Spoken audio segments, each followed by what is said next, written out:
Welcome back to this edition of Grizzlies Daily. It is Monday, which means it is preseason game number one for the Memphis Grizzlies.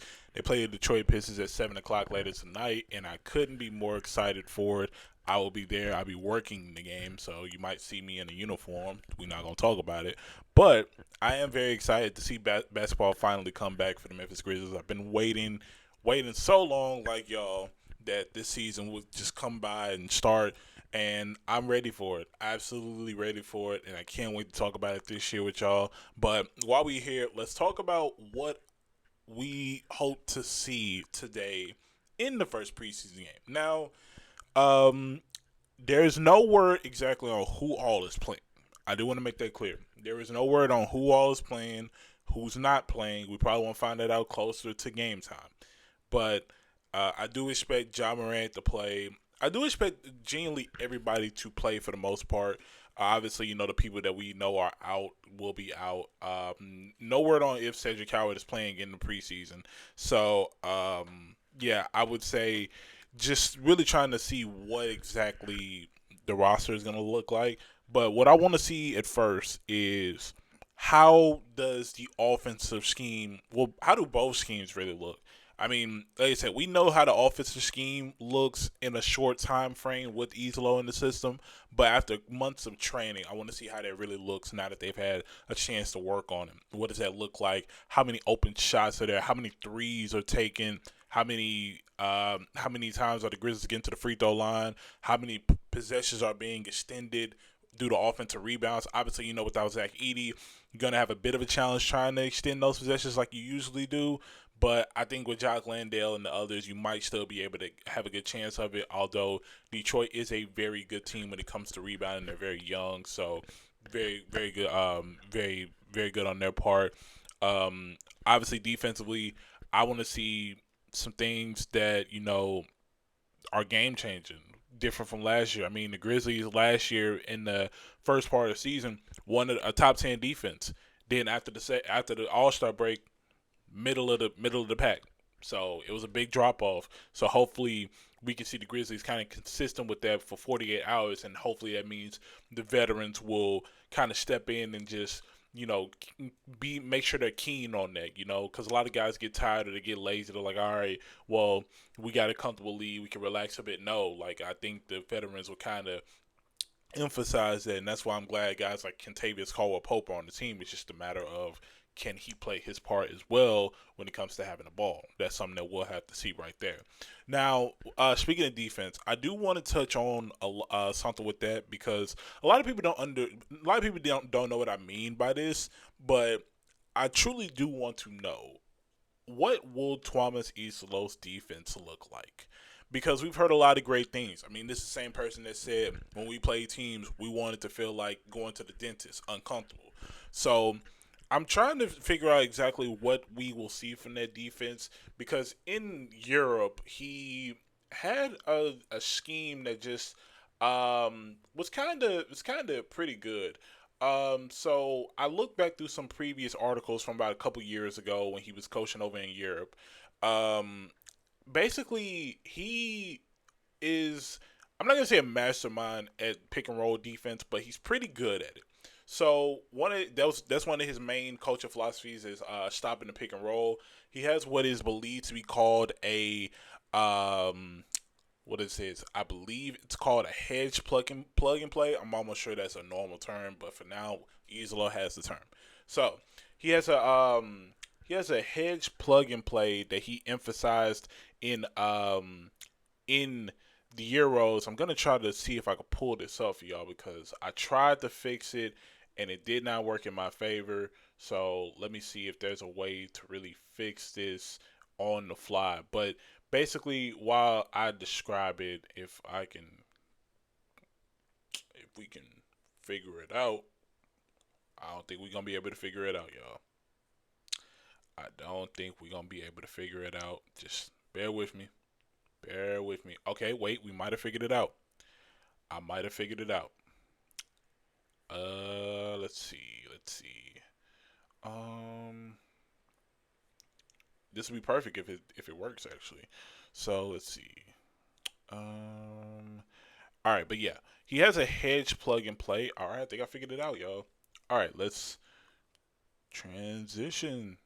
Boom. There we go. All right. We got it figured out, y'all. So I don't know if you can see. I'm going to try to zoom in and stuff like that as well. But he has something called a hedge plug and play. All right. It won't zoom in. But yeah, he has a hedge plug and play right here. We can read it off.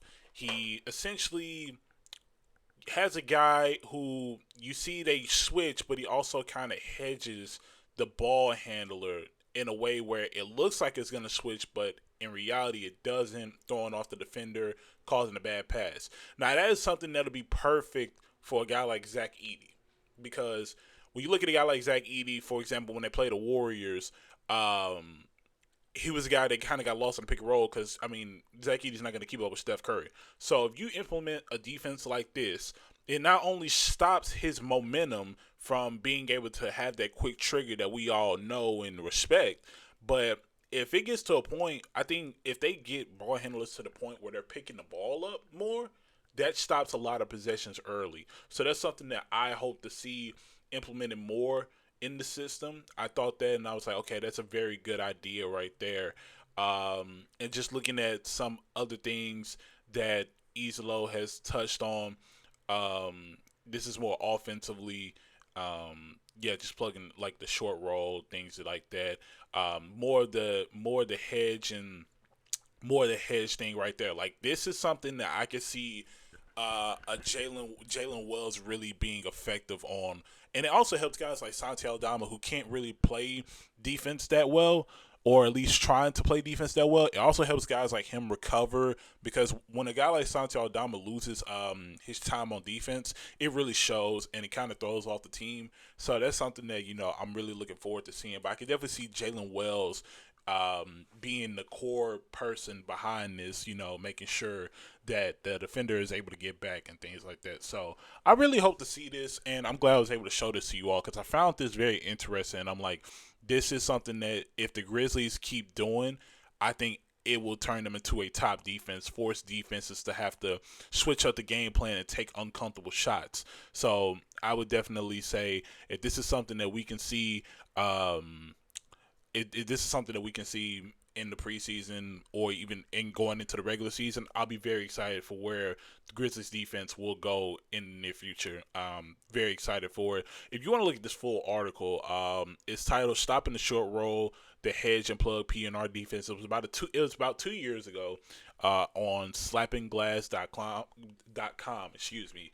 But yeah, it's definitely worth a good read because if it's anything like what we've already seen, I'm super excited to see this defense, and I think it's something that we've seen from a lot of European coaches who bring in their Euro League type defense, and it actually works out to perfection. So I think if that's something he can really implement, we're looking at a team that can go quickly from dark horses to contenders. It's just a matter of how well they keep it up. But while we're here, something else that I want to see in preseason, specifically today and going further into the next season, I want to see what can the others do, because a lot of people don't understand.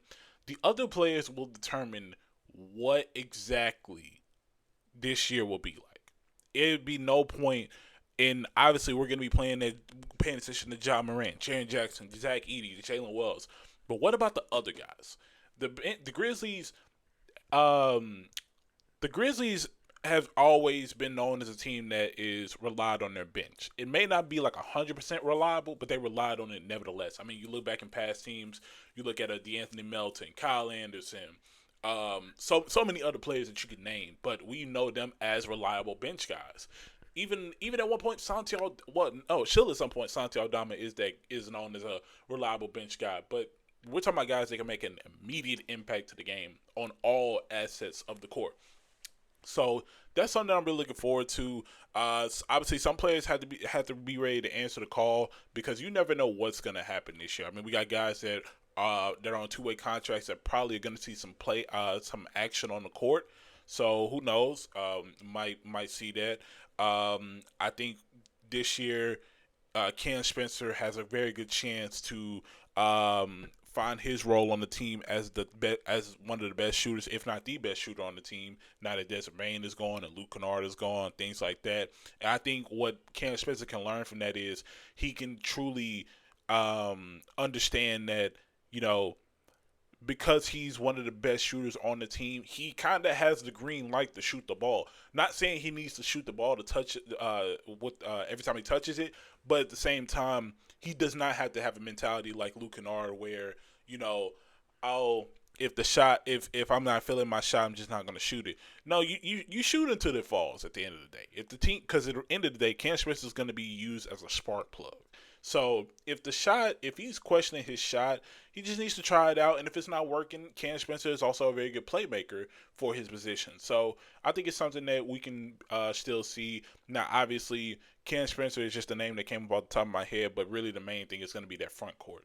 How can that front court step in? Because right now, the Grizzlies look very depleted at the front court position. So that's something that we really have to pay attention to. That's why I say guys like Santi Aldama, like the others, are going to have to do, because you really need to figure it out, because if you don't, you're going to get killed by teams that have dominant front court players like the Mavericks, the Nuggets, and so on and so forth. You get what I'm saying? Like if that doesn't happen, then we're in danger. It's just that simple. Everything that we talked about, it's not going to be valid anymore. Now, before we get out of here, just wanted to say, I did see a bit of the open practice. I wasn't. I changed my mind last second on going, so I didn't go. But I did. I did see a few things. Obviously, open practice is more so just a goofy kind of thing, which is no problem at all. I mean, it's open practice. It's open to the public. Don't have to take anything seriously. You don't want anybody to get hurt. But one of the things that I did see is that Jalen Wells truly has improved his ball handling. Not saying that he was like a terrible ball handler or things like that, but he definitely has improved his ball handling game. He looks comfortable. He looks comfortable just handling the ball, dribbling through defenders. Moving with pace. That's the main thing. Is how fast you can dribble with the ball, and that's something that I feel like he's always had. But he at the same time can definitely bring that to the court, and it changes how some plays are called. So that's something that I saw, and I'm like, okay, Jalen Wells really is bringing something else to the game. So yeah, I mean, I absolutely like it. I'm a big fan of it. Can't wait to see what Jalen Wells can do, because I think he really can. I really think he can bring a different level of expertise in his sophomore year. So yeah, I'm here for it. I'm absolutely here for it. But yeah, that's all I really got to say. This is just things that I really want to see for today and going forward in preseason. Obviously, as the regular season happens, we'll see what needs to be changed and what needs to happen more going forward. So that's something that I'm really waiting to see. 7 o'clock tonight, I will be watching.